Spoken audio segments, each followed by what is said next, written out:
ஜோதிடர் சேலம் உமாராணி. இன்றைய பதிவு இன்னைக்கு பார்க்கக்கூடிய பதிவு என்ன அப்படின்னா, யாருக்கு ஜோதிடம் வரும், யாரெல்லாம் ஜோதிடம் கற்றுக்கொள்ள இயலும் பற்றி பார்க்கலாங்க.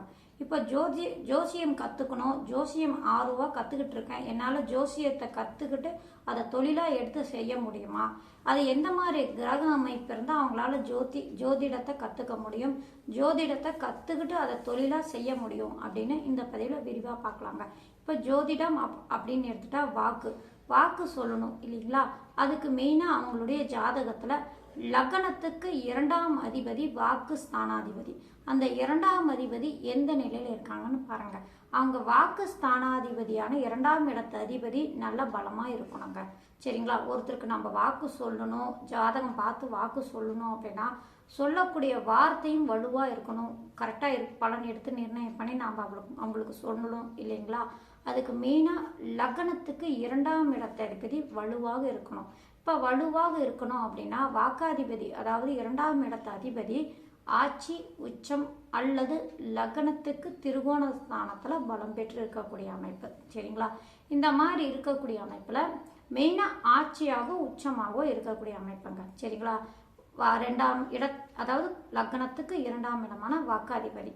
அடுத்தது அப்படின்னு எடுத்துக்கிட்டாங்கன்னா அந்த அதிபதி நல்ல அமைப்பில் இருக்கிற மாதிரி அந்த ஸ்தானத்தையும் நல்ல சுப கிரகங்கள் பார்வையோ அல்லது சேர்க்கையோ ஏற்பட்டிருக்கக்கூடிய அமைப்பில் இருந்தாலும் சிறப்பான அமைப்புன்னு எடுத்துக்கலாம். சரிங்களா. அடுத்தது வாக்குக்கு காரகரான புதன் பகவான். சரிங்களா. வாக்கு அப்படின்னு எடுத்துக்கிட்டானா 2ஆம் இடம் 2ஆம் அதிபதி அப்படின்னா அதுக்கு காரக வகிக்கக்கூடிய கிரகம் அப்படின்னு எடுத்துட்டா புதன். அந்த புதன் பகவானும் நல்ல அமைப்பில் இருக்கணுங்க.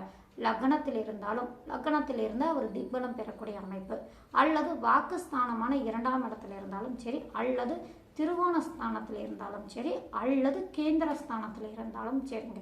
புதன் பகவானும் அவங்களுடைய ஜாதகத்தில் நல்ல வலுவாக இருக்கக்கூடிய அமைப்பில் இருக்கணும். அடுத்தது அப்படின்னு எடுத்துக்கிட்டாங்கன்னா இந்த மாதிரி அமைப்பு இருக்கா, இந்த மாதிரி 2ஆம் இடம் 2ஆம் அதிபதி வாக்குக்கு காரகனான புதன் பகவான், இந்த கிரகங்கள் நல்ல அமைப்பில் பாதிக்கப்படாமல் நல்ல அமைப்பில் இருந்தாலே அவங்களுக்கு ஜோதிடத்தில் ஆர்வம் வரக்கூடிய வாய்ப்பு அதிகமாக உண்டு. சரிங்களா.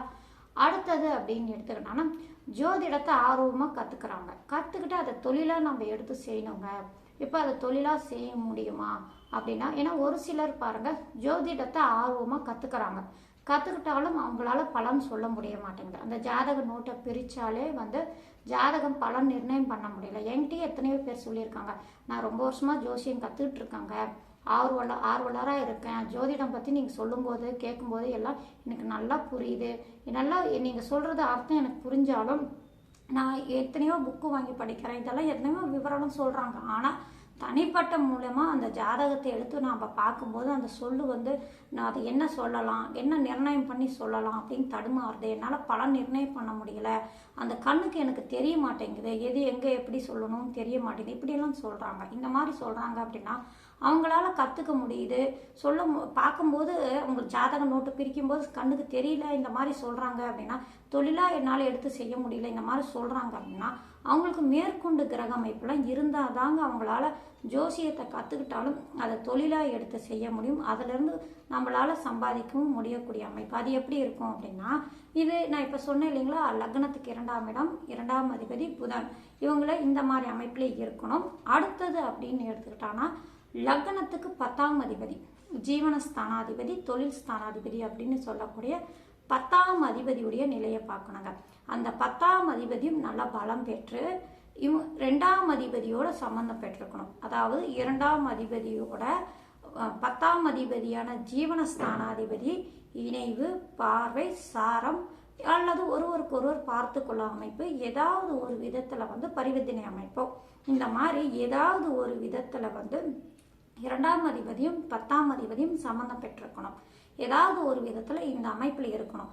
அடுத்தது சனி பகவான் அப்படின்னா உத்தியோகம் தொழில் அப்படிங்கிற ஒரு அமைப்பில் காரகராக வரக்கூடிய அமைப்பு அப்படிங்கிறதுனால அவங்க சொல்லணும் இல்லைங்களா, அதை தொழிலாக எடுத்து செய்யணும் இல்லைங்களா, வாக்கு அப்படிங்கிற ஒரு அமைப்பில் சனி பகவானும் இந்த ஜாதகத்தில் 2ஆம் இடத்தோடையோ 10ஆம் இடத்தோடையோ ஏதாவது ஒரு விதத்தில் சம்பந்தம் பெற்றிருக்கணும். சாரம் பார்வை சேர்க்கை ஏதாவது ஒரு விதத்தில் 2 10ஆம் அதிபதிகளோடையோ அல்லது 2 10ஆம் இடத்தோடையோ சம்மந்தம் பெற்றிருக்கணுங்க சனி பகவானும். இந்த மாதிரி அவங்களுடைய ஜாதகத்தில் 2ஆம் இடம், அடுத்தது 2ஆம் அதிபதி, 10ஆம் இடம், 10ஆம் அதிபதி சனி பகவான், அடுத்தது புதன் பகவான். இந்த கிரகங்கள் ஏதாவது ஒரு விதத்தில் பார்வை, சேர்க்கை, சாரம், பரிவர்த்தனை இந்த மாதிரி ஏதாவது ஒரு விதத்தில் சம்பந்தம் பெற்று அந்த கிரகங்களும் எந்த விதத்திலும் பாதிக்கப்படாமல் ஆட்சி, உச்சம், மூலத்திருகோணம் அல்லது கேந்திரம் அல்லது திருகோணஸ்தானத்தில் இந்த மாதிரி அமைப்பில் ஏதாவது ஒரு விதத்தில் இருந்து இந்த கிரகங்கள் ஒருவருக்கொருவர் ஏதாவது ஒரு விதத்தில் சம்பந்தம் பெற்று நல்ல பலம் பெற்று இருக்கா, இந்த மாதிரி கிரக அமைப்பு இருக்குது அப்படின்னா அவங்களுக்கு பாருங்க ஜோதிடத்தில் ஆர்வம் இருக்கும், ஜோதிடத்தை நல்லா கற்றுக்குவாங்க.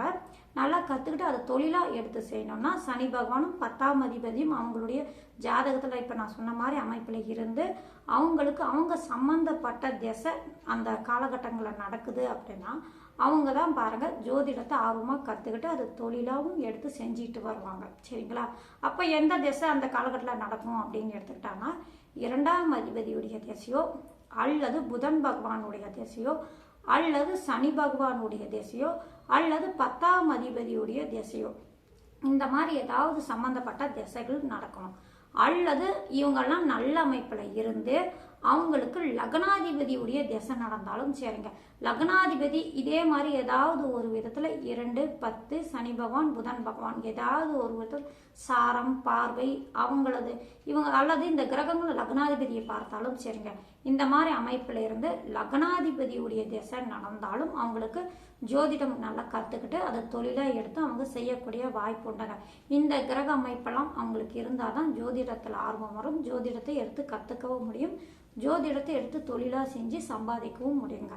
இந்த கிரக அமைப்பு அவங்களுக்கு ஜாதகத்தில் இருக்கணும். இந்த கிரகங்கள் நீச்சமாகவோ வக்கரமாகவோ அல்லது அந்த லக்னத்துக்கு 6 8 12ஆம் இடத்தோடைய சம்பந்தம் பெறும்போதும் கொஞ்சம் பாதிப்பு கொடுக்கக்கூடிய வாய்ப்பு உண்டு. அது என்ன மாதிரி பாதிப்பு கொடுக்கும் அப்படின்னா இப்போ 6ஆம் அதிபதினா உத்தியோகஸ்தானாதிபதி தான் அப்படிங்கிறதுனால பெருசாக பாதிப்பு இருக்காது. சரிங்களா? அது மற்றவங்களுடைய பணம் வந்து சேரக்கூடிய அமைப்பு அப்படிங்கிறதுனால இதனால ஒன்றும் பிரச்சனை இருக்காது. 8ஆம் அதிபதி அப்படின்னு எடுத்தோம்னா மறைப்பொருள் இருக்கக்கூடிய அமைப்பு, மறைவாக இருக்கக்கூடிய விஷயத்தை கண்டுபிடிக்கக்கூடிய அமைப்பு அப்படிங்கிறதுனால அவங்க ஜோதிடத்தில் இன்னும் ஆர்வமாக இருந்து என்ன ரகசியம் அந்த ஜோதிடத்தில் இருக்கக்கூடிய ரகசியத்தெல்லாம் எடுத்து கண்டுபிடிச்சு அவங்க ஆர்வமாக கற்றுக்கிறக்கூடிய சூழ்நிலை அவங்களுக்கு கொடுக்கக்கூடிய வாய்ப்புண்டு.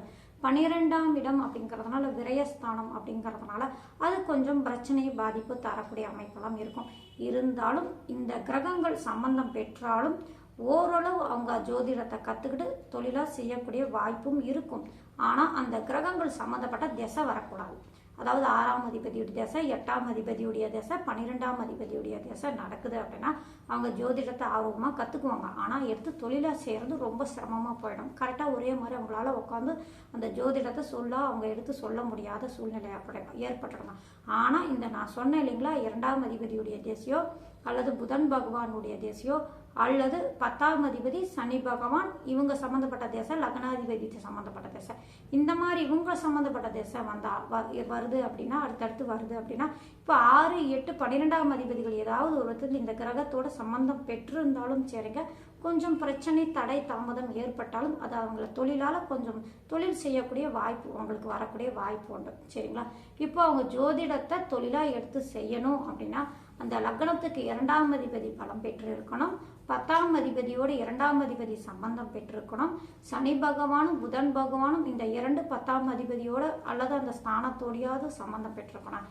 இந்த மாதிரி சம்பந்தம் பெறும்போது இவங்க சம்பந்தப்பட்ட திசை நடக்குது அப்படின்னா அவங்களால ஜோதிடத்தை கற்றுக்க முடியும், ஜோதிடத்தை எடுத்து தொழிலாக செய்யவும் வாய்ப்பு அதிகமாக உண்டு. சரிங்களா? இப்போ ஜோதிடம் கற்றுக்கணும் அப்படின்னா இந்த கிரக அமைப்பு இருந்தாலே போதுங்க. இது சம்மந்தப்பட்ட திசை நடக்குது அப்படின்னா அவங்க தாராளமாக ஜோதிடத்தை எடுத்து கற்றுக்கலாம். அதை தொழிலாகவும் அவங்க முயற்சி செஞ்சாங்கன்னா தொடர்ந்து அவங்களால ஜோதிடத்தை தொழிலாகவும் செய்ய முடியுங்க. சரிங்களா? நன்றி, வணக்கம்.